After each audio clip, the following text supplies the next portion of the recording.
Halo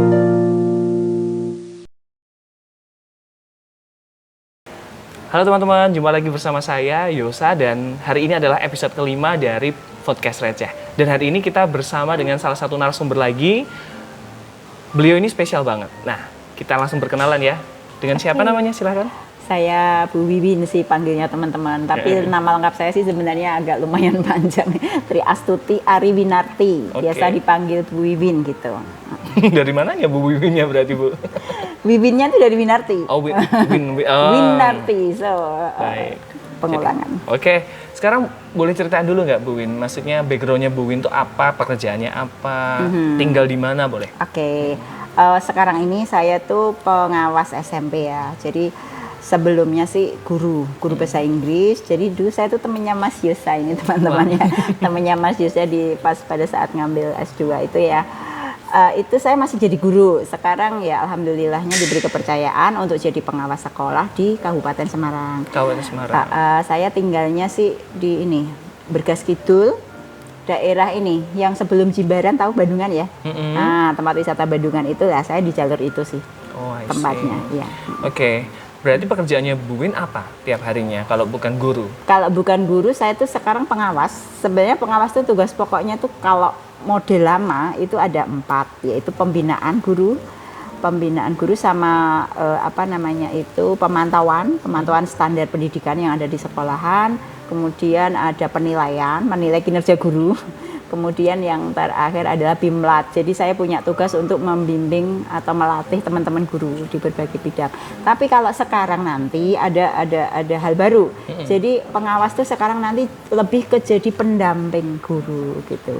Mendampingi guru untuk merencanakan, kemudian melakukan perencanaan tadi, kemudian mengevaluasi dan seterusnya. Jadi pendamping gitu ya. Ya, dan hari ini Bu, saya mau ngelihatin nih tempat ini bagus banget ya Bu. Gimana ini namanya Bu ya? Ini, sini nih Omah Jari ya. Omah Jari itu sebenarnya ada hotel syariat. Oh, berarti sebelah sana tadi ya? Sebelahnya persis ini. Oh, ini. Jadi ini hotel and kitchen gitu. Oh, berarti di sini restonya. Ini restonya. Jadi kalau yang di hotel itu nanti ngunjunginya ke sini gitu. Oke, jadi mungkin buat teman-teman yang berkunjung ke Salatiga terus mau mampir ke sini juga oke ya Bu ya? Ya, oke banget. Sini workspace ya. Oke, Bu, aku mau tanya nih Bu, kan Bu Wiwin sebagai pengawas, kita mau bicara tentang guru berarti ya, biar enak ya? Betul. Oke, menurut Bu Wiwin, guru itu apa? Guru itu seorang sosok ya, sosok panutan anak-anak yang jelas.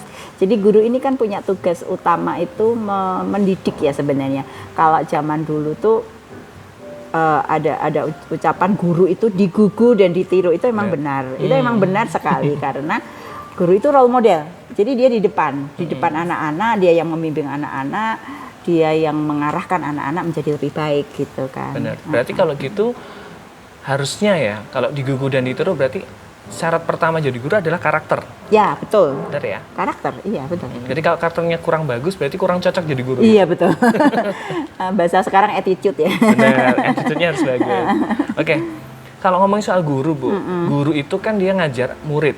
Kalau dia ngajar murid, otomatis kan dia punya pengetahuan yang lumayan nih harusnya gitu kan. Nah, tapi kenyataan di lapangan, apakah sekarang ini guru-guru zaman sekarang itu mumpuni nggak sih Bu sebagai seorang guru? Kalau dari secara ilmiah sih belum pernah belum pernah saya sendiri membuktikan bagaimana kemauan guru-guru sekarang untuk menjadi sesuatu menjadi sosok panutan anak-anak itu seperti apa. Kemauan guru itu juga saya belum berani berbicara. Nanti dikiranya kita mengejat semua guru, tidak ya. Tetapi beberapa yang saya temui ini memang keinginan untuk belajarnya atau upgrade kapasitas itu kadang-kadang masih perlu dipertanyakan gitu. Contohnya gini, kenapa saya bisa bilang begitu? Contohnya gini, sekarang ini kan kurikulum baru, kurikulum Merdeka ya. Kurikulum Merdeka ini beda dengan kurikulum 13. Jadi kalau kurikulum Merdeka ini tidak ada pelatihan secara terstruktur seperti dulu yang waktu kurikulum 13 tuh guru itu menunggu pemanggilan kan gitu. Kalau sekarang tidak, jadi guru itu diberi alat untuk belajar sendiri, namanya PMM, Platform Merdeka Mengajar. Di samping yang pelatihan itu yang khusus guru penggerak, tapi kan jumlahnya sedikit ya, prosentasenya sedikit. Tapi yang guru pada umumnya itu sebenarnya sudah punya alat, yaitu PMM, Platform Merdeka Mengajar. Itu adalah salah satu kebijakan Merdeka Belajar dari Mas Menteri kita gitu. Nah, di platform itu semua ada, everything is there gitu. Everything is there. Dan pemerintah juga nggak tinggal diam. Maksudnya gini, setiap bulan atau setiap apa itu selalu dicek keterlibatan atau apa ya, partisipasi guru di dalam memanfaatkan itu tuh seperti apa. Dan ternyata itu buktinya kan teman-teman guru ini tidak gayung bersambut dengan apa yang dilakukan pemerintah kan gitu. Sudah diberi alat belajar tetapi tidak mau memanfaatkan, terus ya itulah. Jadi ketika dia minta anak-anak belajar kan harusnya dia belajar kan gitu kan. Benar. Nah, itu sih yang saya lihat fenomena sekarang. Berarti datanya tuh sebenarnya bisa dilihat ya? Bisa. Dilihat. Oh. Jadi ada data, ini berapa orang ya, jumlah di tempat kami itu kan 9.000-an orang, yang sudah login berapa ribu orang, yang sudah lihat video berapa ribu orang, yang sudah semuanya ke data ya? Semua ke data. Dan Jadi ini bisa kelihatan banget. Kelihatan banget nih sekolahan mana yang aktif, guru mana yang aktif kelihatan. Iya, betul. Wow, oke. Berarti guru basicnya harus tetap belajar ya, Bu? Harus, berarti guru harus belajar. Kasus guru yang tidak belajar, menurut Bu Wiwin bakal gimana nih kondisinya? Kalau di dunia kedokteran itu kita kenal malpraktek pendidikan, malpraktek bukan ya?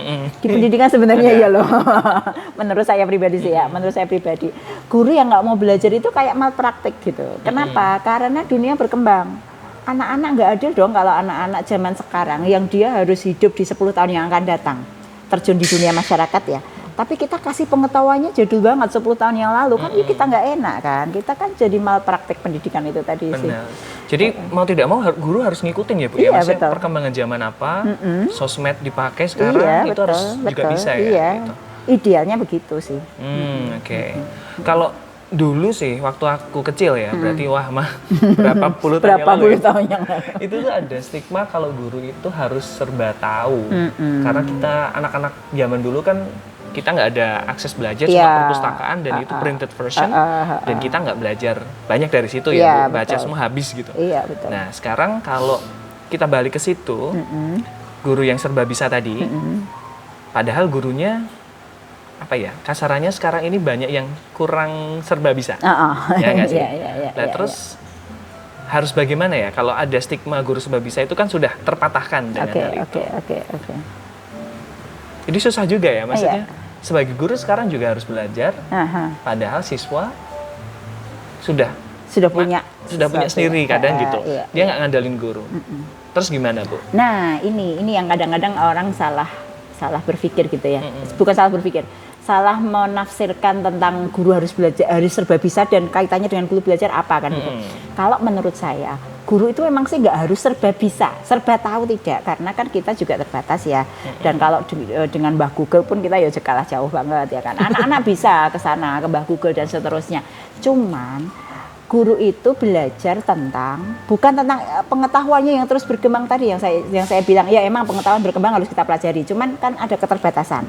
Cuman yang paling penting lagi adalah guru itu tahu metode untuk mengarahkan anak, bagaimana anak itu belajar, bagaimana anak itu mencari informasi, bagaimana menghadapi hoax dan sebagainya. Jadi mungkin agak kalau dilihat-lihat agak ada kontradiktif antara kalimat saya pertama dengan yang sekarang ya. Guru harus belajar, harus mengetahui perkembangan zaman lah. Tetapi kan sekarang perkembangan zaman begitu pesat, bagaimana guru itu harus jadi serba tahu, kan itu sesuatu yang kontradiktif. Cuman maksud saya gini, ketika anak belajar itu pakai Google, itu kan nggak ada yang ngarahin. Itu bener nggak? Etikanya bagaimana? Lah di sini posisi guru di sini. Jadi posisi guru adalah dia mengetahui bagaimana memfasilitasi anak gitu. Itu kan ilmu tentang memfasilitasi anak ini juga berkembang. Ini yang paling penting diketahui guru, sehingga ketika guru itu mengajar kepada anak-anak kok ada pengetahuan baru, guru tahu persis bagaimana menyikapinya, bagaimana membawa anak ke sana, bagaimana mengajak anak eksplor lebih dalam, dan yang paling penting bagaimana memahami kepribadian anak secara psikologis. Itu berkembang ya. Jadi hal-hal seperti itu sekarang penting, mulai ramai dibicarakan. Gitu. Berarti sekarang balik kalau ngomongin guru berarti bukan guru harus serba bisa, tapi fungsi guru yang tepat bagaimana gitu ya.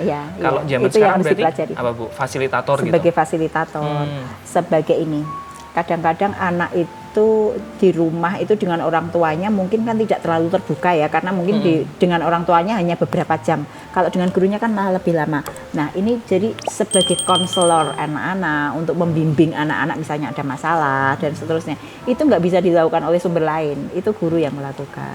Hal-hal seperti itu yang perlu dipelajari oleh guru gitu kan. Padahal kalau seperti itu berarti kita balik lagi ya. Kalau murid dengan orang tua dan murid dan guru lebih lamaan dengan guru, otomatis kan peran yang lebih besar guru dong ya. Harusnya. Benar. Tapi sekarang kalau kita balikin ke let's say kita nggak ke marxisme ya, kita nggak materialistis, but we need money. Jadi kan balik ke bayaran nih, Bu. Iya nggak sih? Ya betul. Guru sekarang kan kalau let's say kalau PNS standard ya, maksudnya bisa hidup lah gitu, bisa hidup, bisa nabung, bisa ini, bisa gitu lah, nggak bilang berlebihan juga kecuali punya jabatan ya, gitu. Kalau di swasta sekarang ada dua, Bu. Kalau swasta itu swasta yang oke atau swasta yang biasa, benar ya kan? Kalau swasta yang oke ya gajinya pasti di atas UMR kan.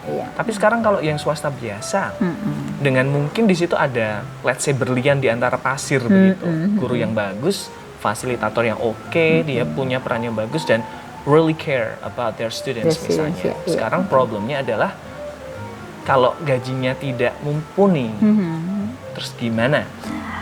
Duh, ini pertanyaan yang luar biasa memang Yos. Gini ya, balik ke pribadi masing-masing ya Yos. Kadang-kadang ada orang yang yakin bahwa ketika dia do the best, maka God will do the rest. Yes. Ada ya, ada yang seperti itu. Tetapi ada juga yang wah aku harus totalitas seperti itu ya lihat dulu bayarannya berapa. Ada yang kayak gitu. Dan saya penganut yang pertama. Do the best first. I do the best first. Saya ceritakan dulu ya pengalaman saya dulu jadi guru. Pertama kali jadi guru itu di tahun 2000. Itu gajinya kalau nggak salah inget 200.000 deh Yos. Wow, saya SMA. 200.000 dapat apa SMA? Nggak pernah megang uang segitu. 200.000. Itu 200.000 ya Yos ya waktu itu. Terus habis itu, tapi ya ini mungkin dibilang naif juga iya, tapi saya yakin suatu saat nanti apa yang saya lakukan ini ada imbasnya dan alhamdulillah iya Yos. Saya sudah membuktikan berpuluh-puluh tahun ini, ketika saya nggak care about the money, I care about the students. Tiba-tiba Allah itu ngasih rezeki macam-macam gitu ya dari berbagai. Mulai dari apa? Saya keterima jadi guru bantu dengan gaji pertama 450.000. Setelah ada peningkatan dikit kan. Terus kontrak diperpanjang jadi 750.000. Kemudian pokoknya saya nggak pernah peduli tentang uang itu. Nah, ya dilalah cukup Yos. Dilalah cukup. Ada penganut gini Yos. Dilalah itu cukup gitu. Nggak tahu, pokoknya nggak tahu, cukup lah. Matematika kita nggak nyampe gitu. Nah, itu terus akhirnya jadi PNS.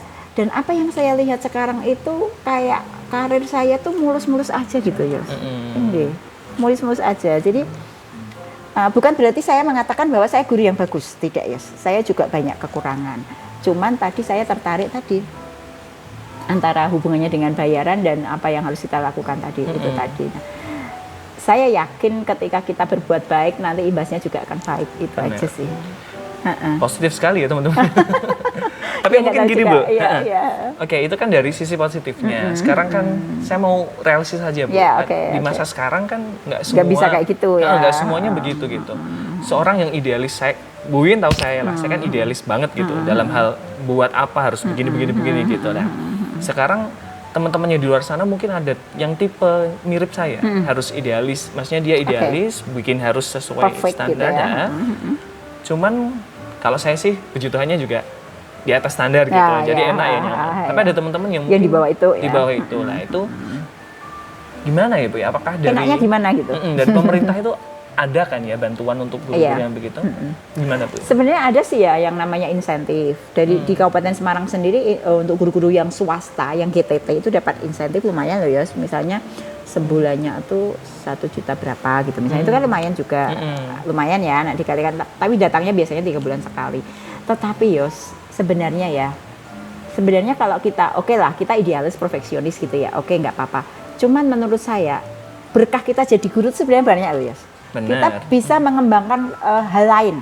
Ketika kita sudah jadi guru yang oke lah, yang pintar, yang punya macam-macam, itu terbuka peluang namanya mungkin teman-teman ada yang belum pernah dengar ya atau sudah pada dengar, namanya karir protean teman-teman. Jadi karir protean itu adalah hal lain yang bisa kita lakukan, kalau bahasa biasanya tuh sampingan gitu ya guys ya. Side job ya. Ya side job. Cuman ya jangan sampai mengganggu tugas kita utama jadi guru. Jadi semacam ketika kita jadi guru itu adalah untuk menumpahkan idealisme kita, untuk membangun bangsa ini, untuk menyiapkan generasi dan sebagainya.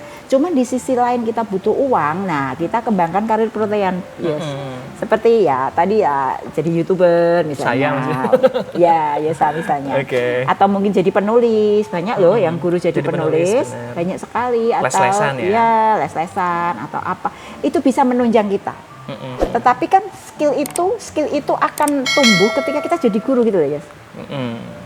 Bukan gitu, maksudnya gini. Rezeki Bisa, kali ya. bisa tumbuh ketika kita mengembangkan kapasitas kita sebagai guru. Itu dengan sendirinya kita punya beberapa skill yang bisa kita kembangkan jadi karir protean kita gitu. Oke. Berarti tetap aman harusnya ya. Harusnya aman karena kita punya skill beda ya. Benar-benar. Guru itu punya skill beda. Iya sih, benar-benar kontekstual ya. Maksudnya Iya, guru betul. A sama B beda ya. Nah, Sekarang kalau ada stigma zaman dulu Bu, dan saya denger sih waktu setahun yang lalu jadi guru, kan dulu masih jadi guru ya. Iya. Setahun yang lalu itu ada orang tua murid yang bilang, kalau mau kaya, janganlah jadi guru. Itu tuh sering banget didengar kan Bu, kayak gitu. Iya, betul.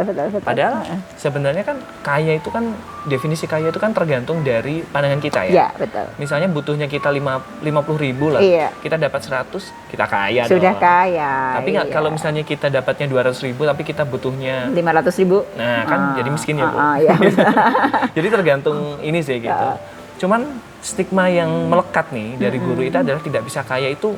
Kenapa di zaman sekarang yang sudah serba modern kok masih melekat juga gitu? Apa memang guru itu kayak let's say dalam tanda kutip divonis untuk tidak bisa kaya?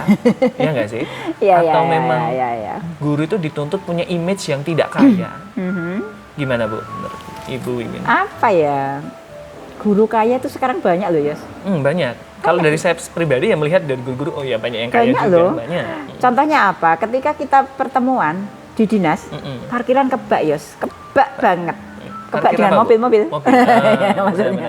Banyak yang mobilnya nggak standar. Kalau dulu kan Avanza Xenia gitu ya. Sekarang sudah lebih dari itu. Nah, itu kan sebenarnya ya, kalau kita mau melihat secara objektif, kesejahteraan guru di Indonesia itu rata-rata sudah meningkat, Yos. Sudah sangat oke. Sudah sangat oke. Tapi ya tadi balik lagi itu swasta atau GTT atau apa itu balik lagi ke masalah itu sebenarnya. Cuman guru kalau mau jadi kaya jangan jadi guru itu menurut saya terlalu naif sih, Yos. Ya. Bisa kok guru itu kaya, bisa. Ya tadi dengan dengan mengembangkan karir yang lain misalnya, dengan tadi kalau kapasitas meningkat kita otomatis skillnya meningkat dan kita bisa punya peluang-peluang rezeki yang Benar, lain dilirik gitu. ya. Iya. Posisi naik. Iya, ya kan?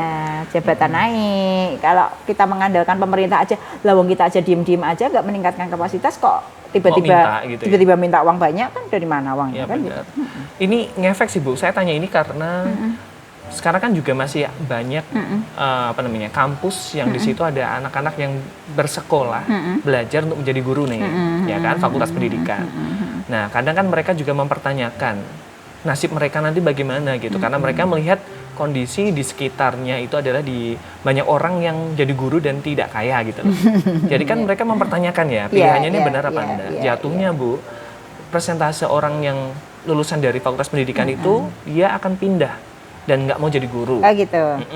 Padahal orang yang kalau dilihat ya dari pengalaman sih gitu, teman-teman yang tidak dari fakultas pendidikan, dari fakultas lain, jenuh dengan pekerjaan kantornya, malah sekarang jadi guru. Nah, jadi kan balik ya. Iya. Tapi sebenarnya yang kita latih di fakultas pendidikan itu kan banyak ya, maksudnya cara mengajar, strategi ini, strategi itu gitu, dan itu tidak terpakai kalau mereka bekerja di bidang lain. Bidang lain tidak terpakai, betul. Nah itu, jadi dari Bu Wim sendiri, kalau guru bisa kaya, bisa ya Bu? Bisa lah, Bisa banget ya. tergantung orangnya dong. Benar, jadi terjawab ya teman-teman ya. Kalau yang orangnya. Mahasiswa Bu, mungkin ada mahasiswa yang sekarang lagi belajar mau jadi guru, buktinya nih bisa gitu ya. Oke. Sekarang terakhir nih Bu nih. Sekarang ya, himbauan untuk para guru atau mungkin saran-saran untuk calon-calon guru, bagaimana nih? Apakah ada untuk masa depan mereka atau bagaimana caranya biar mereka tetap bisa belajar dan belajar. Oke. Silakan. Pertama mungkin luruskannya dulu, Yos. Jadi guru itu mau apa? Gitu ya. Jadi guru mau apa? Kalau begitu pengen jadi guru kok langsung pengen kaya, ya memang tidak bisa. Tetap harus Semua bidang ada. nggak bisa kan? Iya, nggak bisa. Harus tetap merintis dari nol, dari bawah. Kemudian ketika kita jadi guru, fokusnya ke anak-anak, Yos. Ini yang selalu saya pesankan dimanapun saya, misalnya saya ke pembinaan ke sekolah-sekolah, saya selalu titip tolong anak-anak, itu yang jadi utama. Jadi kepala sekolah dengan manajemen dan sebagainya juga mikirnya harus ke anak. Anak saya itu kondisinya kayak apa, mau dijadikan bagaimana, caranya seperti apa, hambatannya apa, dan seterusnya. Itu pokoknya yang ada di bayangan kita adalah bagaimana kita ini mendampingi mereka. Ini urusannya bukan hanya uang, tetapi juga urusannya adalah keberlangsungan bangsa ini, Yos. Itu lebih besar lagi, ya, urusannya lebih besar. Itu fokus. Kemudian untuk kalau kepingin kaya dan sebagainya, ya kita usaha yang lain juga nggak apa-apa. Tapi yang penting yang utama ini jangan sampai lepas. Ini landasan filosofis banget sih, Yos, ya. Kita kenapa pendidikan itu harus penting, karena ya dulu Ki Hajar Dewantara dan sebagainya. Bangsa ini nggak akan bisa apa-apa tanpa pendidikan, gitu loh. Intinya seperti itu sih. Lah, guru ini yang paling dekat dengan cita-cita itu, cita-cita bangsa ini terutama. Cita-cita mendidik anak-anak itu menjadi orang-orang yang lebih baik secara akhlak, secara attitude kepada Tuhan, kepada manusia, kepada sesama, pada lingkungan dan seterusnya. Itu tidak bisa dipungkiri. Itu profesi mulia menurut saya, Yes. Iya, benar. Gitu ya. Itu aja? Itu aja sih. Sudah menjawab, apa ada yang masih? Mungkin ada lagi gitu, Bu, pesan-pesannya untuk apa ya? Biar meyakinkan teman-teman mahasiswa Fakultas Pendidikan lah, biar dia oke, aku mantap jadi guru. Oke. Ini satu lagi, jadi yang kreatif, Yos. Kalau kita kreatif itu sembarang barang itu bisa teratasi sih, ya. Kreatif aja, kita kembangkan kreativitas gitu. Rasa ingin tahu kita kembangkan, kreativitas kita kembangkan, ya. Intinya kapasitas diri ini kita kembangkan, kita kasih value ke diri kita sendiri dulu. Kalau kita sudah valuable, gimana? Sudah bernilai gitu. Sudah apa ya, masih benar apa istilahnya? High in value. Ya, pokoknya itu kita jadi berlian tadi, ya kan. Nanti insya Allah akan dilirik-lirik lah sama yang lain-lain, diajak kerjasama ini itu dan seterusnya. Rezeki ngikut nanti. Benar. Berarti self improvement ya. Yes. Alright. Oke, teman-teman, kita sebenarnya masih mau ngobrol, Bu. Sebenarnya pingin banget ngobrolin tentang pendidikan di luar negeri. Gitu, biar bisa compare gitu ya. Itu ya saya yang tahu, saya nggak tahu. Tapi nanti aja di episode berikutnya. Oke. Kita pamitan dulu ya, Bu. Ya, Terima kasih Bu Win sudah datang. Sama-sama. Teman-teman, thank you banget. Bye-bye. Bye-bye.